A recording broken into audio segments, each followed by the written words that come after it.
ప్రేక్షకులందరికీ నమస్కారం అండి. ఈరోజు మరొక కొత్త టాపిక్‌తో మీ ముందుకు రావడం జరిగింది. సో, ఈరోజు టాపిక్ ఏంటంటే, స్థలం పొడవు, వెడల్పులను బట్టి అసలు ప్రధాన ద్వారం ఎక్కడ పెట్టాలి? ఇది ఈరోజు వరకు మీరు నిజంగా ఏ యూట్యూబ్ ఛానల్‌లో గాని, రియల్ టైమ్‌లో ఏ పుస్తకంలో గాని మీరు విని ఉండకపోవచ్చు. బట్ కొన్ని కండిషన్స్ చాలా చాలా ఇంపార్టెంట్ అండి. ప్రెజెంట్ జనరేషన్‌లో స్థాపత్య వేదం అనే పేరుతో చాలామంది శాస్త్రాన్ని ముందుకు తీసుకెళ్తున్నారు. బట్ ఎన్నో కండిషన్స్ వాళ్ళు పాటించడం లేదు.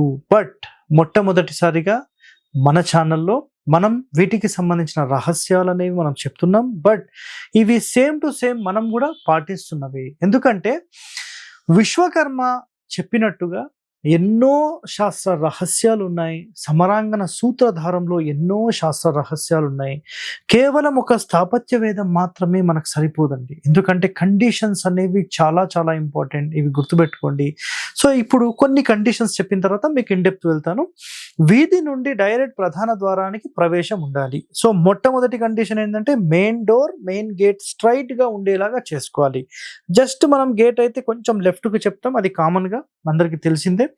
నెక్స్ట్ గేట్ నుండి నేరుగా మెయిన్ డోర్‌కి వెళ్ళాలి లేదా కుడివైపు చాలా మంచిది. అంటే కుడివైపు అంటే మన గేట్ ఒకవేళ రైట్ సైడ్‌కి జరిపామనుకోండి, బయట నుంచి చూసినప్పుడు రైట్ సైడ్ జరిపినప్పుడు ఆటోమేటిక్‌గా మనం ఇలా వెళ్ళి లోపలికెళ్తాం రైట్ సైడ్. లేదా ఉత్తర ఈశాన్యం ఎగ్జాంపుల్ చెప్తున్నాను. ఉత్తర ఈశాన్యం గేట్ ఉండి లోపలికి ఎంటర్ అయిన తర్వాత తూర్పు డోర్ ఉంటే అది కూడా క్లాక్ వైస్ నంబర్ 1. నెక్స్ట్ ఇంటి వెనకాల ద్వారం ఎప్పుడూ పెట్టకూడదు. దాన్ని ప్రత్యక్షయ అంటారు.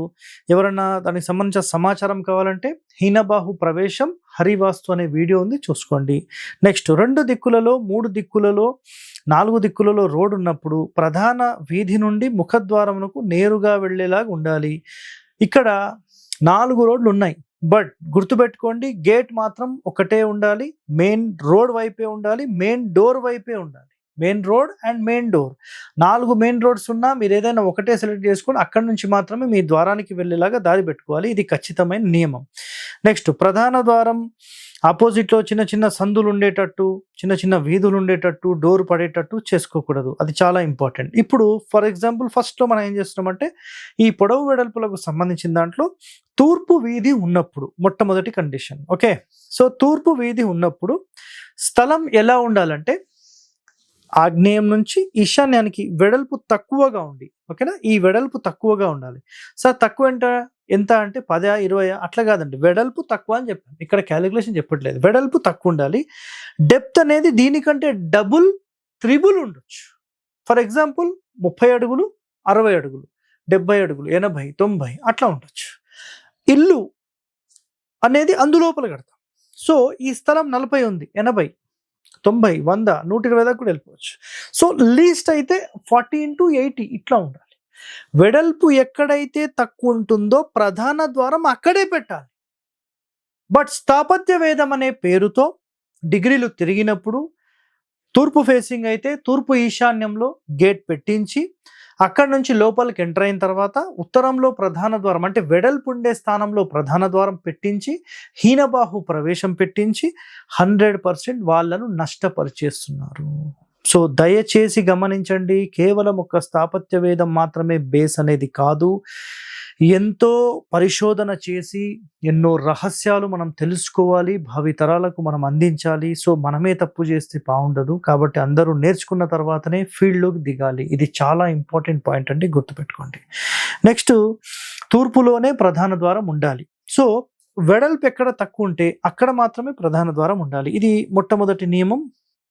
తూర్పు వీధి ఉండి స్థలం వెడల్పు ఉంటే మెయిన్ డోర్ వెడల్పు స్థలానికి పనికిరాదు. సో వెడల్పు ఉందనుకోండి మీ స్థలం అనేది అసలు పనికే రాదు, గుర్తుపెట్టేసుకోండి. ఫర్ ఎగ్జాంపుల్ మీ యొక్క ఇది తూర్పు అనుకోండి, ఇక్కడ డోర్ పెట్టొచ్చు. బట్ ఇలా మీ తూర్పు ఉందనుకోండి అసలు ఇల్లే పనికిరాదు, వేస్ట్ ఇల్లు అనమాట అది. ఓకే, గుర్తుపెట్టుకోండి. రైట్, మెయిన్ డోర్ వెడల్పు స్థలానికి పనికిరాదు. అప్పుడు ఉత్తర దక్షిణం ప్రధాన ద్వారం మాత్రమే పెట్టాలి. పూర్ణబాహు ప్రవేశం, హీనబాహు ప్రవేశం అంటే ఒకవేళ మీ రోడ్ ఇలా ఉందనుకోండి, ఇది రోడ్ అండి తూర్పు. అప్పుడు ఏం చేయాలంటే తూర్పు ఆగ్నేయం నుంచి ఎంట్రన్స్ తీసుకొని ఉత్తరం వైపుగా ఇల్లు కట్టి దక్షిణం ఫేసింగ్ తీసుకోవచ్చు. అది యాక్సెప్టెడ్, అది బాగుంటుంది. లేదా మనం తూర్పు ఈశాన్యం నుంచి ఎంట్రన్స్ ఉత్తరానికి పెట్టినప్పుడు అప్పుడు ఏమవుతుందంటే సింపుల్గా గుర్తుపెట్టుకోండి, హీనబాహు ప్రవేశం అవుతుంది. సో హీనబాహు ప్రవేశాలు, పూర్ణబాహు ప్రవేశాలు, ప్రత్యక్షయ, దాని తర్వాత ఉత్సంగ్ ప్రవేశాలు ఇవన్నీ చూసుకోవాల్సిందే, గుర్తుపెట్టుకోండి. ఇప్పుడు తూర్పు ఫేసింగ్ అయిపోయింది. నెక్స్ట్ దక్షిణం ఫేసింగ్ తీసుకున్నాం. దక్షిణం రోడ్ ఉన్నప్పుడు గుర్తుపెట్టుకోండి, వెడల్పు ఉందనుకోండి, ఓకేనా, అంటే వెడల్పు తక్కువ పొడవు ఎక్కువనే ఉండాలి రూలు. సో వెడల్పు ఉందనుకోండి, కొన్ని సందర్భాల్లో దీన్ని యాక్సెప్ట్ చేయొచ్చు, ఓకేనా, పడమర కానీ దక్షిణం కానీ యాక్సెప్ట్ చేయొచ్చు. బట్ వెడల్పు ఎక్కడ తక్కువ ఉంటే అటు మాత్రమే ప్రధాన ద్వారం పెట్టాలనేది శాస్త్రం. ఈవెన్ ఈ పాయింట్ శశికళ ఆనంద్ గారు కూడా క్లాసెస్లో మాకు చెప్పారు 2021లో. సో అప్పుడు కూడా సేమ్ ఇదే కండిషన్ మాట్లాడారనమాట.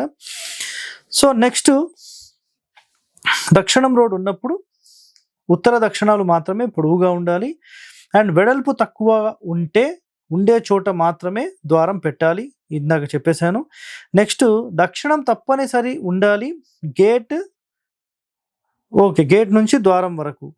నెక్స్ట్ దక్షిణం వెడల్పు ఉంటే తూర్పు పడమర ద్వారం హీనబాహు ప్రవేశం, పూర్ణబాహు ప్రవేశం. సో ఒకవేళ మీ స్థలం ఇలా ఉందనుకోండి, ఇది దక్షిణం రోడ్ ఇలా ఉందనుకోండి, అప్పుడు మీరు ఏం చేయొచ్చు అంటే చాలామంది చేసేది ఏంటంటే ఇటు తూర్పు ఆగ్నేయంలో ఎంట్రన్స్ పెట్టుకొని తూర్పులో గేట్ పెట్టేస్తారు, అంటే దక్షిణ ఆగ్నేయం ఎంట్రన్స్ పెట్టుకొని తూర్పులో గేట్ పెట్టేస్తూ ఉంటారు.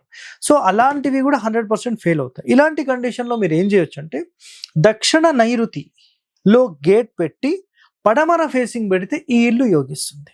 బట్ గుర్తుపెట్టుకోండి, దక్షిణ ఫేసింగ్ ఉన్నప్పుడు వెడల్పు ఉన్నా పర్వాలేదని చెప్పారు, కొన్ని కండిషన్స్లో ఇది యాక్సెప్టెడ్. ఓకే, నెక్స్ట్ పడమర తీసుకుందాం.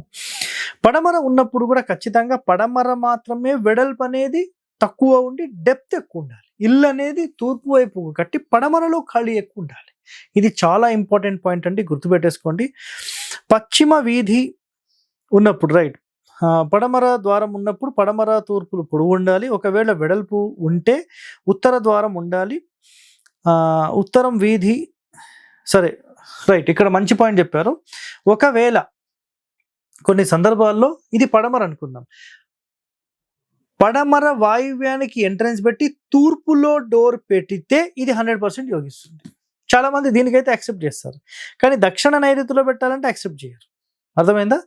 అట్లానే పడమర నైరుతి యాక్సెప్ట్ చేస్తున్నారు, ఉత్తర ఈశాన్యం యాక్సెప్ట్ చేస్తారు, మళ్ళీ తూర్పు ఆగ్నేయం యాక్సెప్ట్ చేయరు. సో ఎక్కడైనా గుర్తుపెట్టుకోండి, ఎంటర్ అయిన తర్వాత కుడివైపుగా ప్రధాన ద్వారం పెట్టి దక్షిణ ఫేసింగ్ కడితే తూర్పు ఫేసింగ్ దానికి వెడల్పు ఉన్నప్పుడు చాలా బాగుంటుంది. లేదా ఒకవేళ గుర్తుపెట్టుకోండి, ఒకవేళ తూర్పు ఫేసింగ్ వెడల్పు ఉందనుకోండి, తూర్పు ఈశాన్యం నుంచి ఎంట్రన్స్ పెట్టుకొని మెట్లు పెట్టి పైకి వెళ్తే అది క్లాక్ వైజ్గా చాలా బాగా యోగిస్తుంది. ఇది కూడా ఒక రహస్యమే. సో ఆల్రెడీ గతంలో మనం చేసాం. ఉత్తరం వీధి ఉన్నప్పుడు సో ఉత్తర దక్షిణం పొడవు ఉండాలి, అది ఖచ్చితమైన నియమం. వెడల్పు ఉండడానికి లేదండి, వెడల్పు ఉంటే 100% తూర్పు ఫేసింగే తీసుకోవాలి, ఉత్తరం ఫేసింగ్ తీసుకోవద్దు. మెయిన్ డోర్ గురించి మాత్రమే మాట్లాడుతున్నాం, సబ్ డోర్స్ కాదండి ఇక్కడ. నెక్స్ట్ తూర్పు ప్రధాన ద్వారం పూర్ణబాహు ప్రవేశం నంబర్ 1.